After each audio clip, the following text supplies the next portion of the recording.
Hello बच्चों, let's see this question. Let T be the line passing through the point P minus 2, 7 and Q is 2, minus 5. Let F1 be the set of all pairs of circle S1, S2 such that T is tangent to S1 and P at P and tangent to S2 at Q, and also such that S1 and S2 touch each other at a point, say M.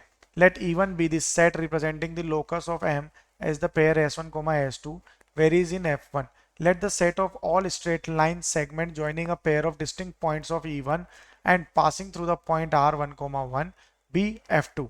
Let E2 be the set of the midpoints of the line segments in the set F2. Then which of the following statements is a true? तो यहां से अब अगर इसे देखते हैं सबसे पहले, तो एक फिगर के रूप में अगर हम इसे एक फिगर ड्रॉ करते हैं यहां से, तो फिगर क्या होना चाहिए कि सपोज ये हमारा एक बेस है, इस बेस पे मैंने एक सर्कल यहां से इस तरह से ड्रॉ करा, तो ये इसका क्या हो जाएगा, सेंटर O1, और ये एक पॉइंट है यहाँ पर P दैट इज -2, 7, तो ये OP क्या O1P क्या हो गया, सेंटर, ये रेडियस हो जाएगा। सिमिलरली इसके टच में एक स्मॉल सर्कल और ड्रॉ करते हैं, इसका सेंटर है O2 और यहाँ पर Q पॉइंट है 2, -5। यहाँ से अगर मैं इन दोनों को इस तरह से ज्वाइन कर देंगे, तो यहाँ ये जो मिड पॉइंट होगा ये इस तरह से इनमें ज्वाइन होगा, तो इनके बीच में से एक डॉटेड लाइन यहाँ पर पास होगी, तो ये जिस पॉइंट पे टच करेंगे वो पॉइंट हमारा M पॉइंट बन जाएगा और ये डाउन में L। So we can write over here that PL is equal to ML since triangle O1PL similar to triangle O1ML, और ML इक्वल टू हमारा QL होगा सिंस ट्राइंगल O2ML जो है वो सिमिलर होगा किससे, ट्राइंगल O2QL के। तो PL equal to QL equal to ML हो जाएगा, तो L क्या हो गया यहां से, mid point. L is the mid point of PQ। तो कोऑर्डिनेट्स क्या हो जाएंगे L के, कोऑर्डिनेट्स ऑफ L इज 0, 1। अब अगर M के कोऑर्डिनेट की बात करें कि कोऑर्डिनेट्स ऑफ M ये क्या होंगे, suppose let it be x, y, तो यहां से अगर हम देखें तो ML इक्वल टू क्या है, PL, यानी कि डिस्टेंस फॉर्मूला लगाएं तो x-0 whole square plus y-1 whole square equal to 40।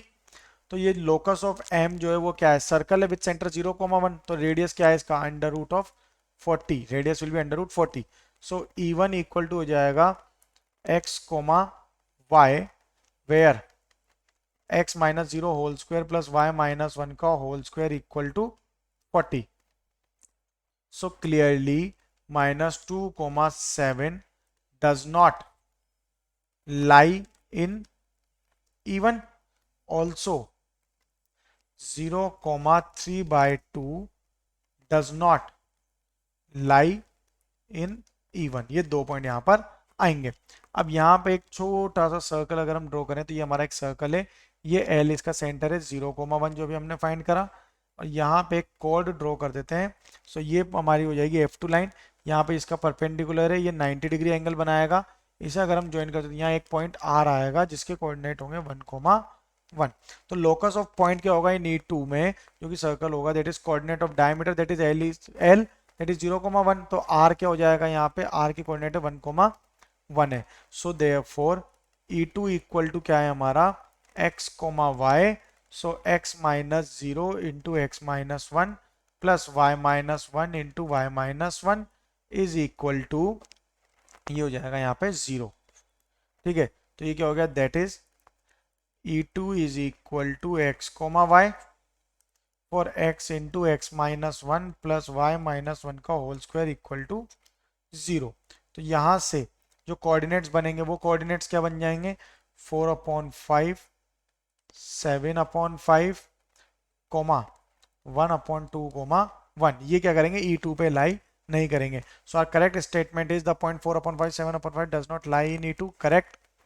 The point 1/2, 1 lies in E2, that is also correct.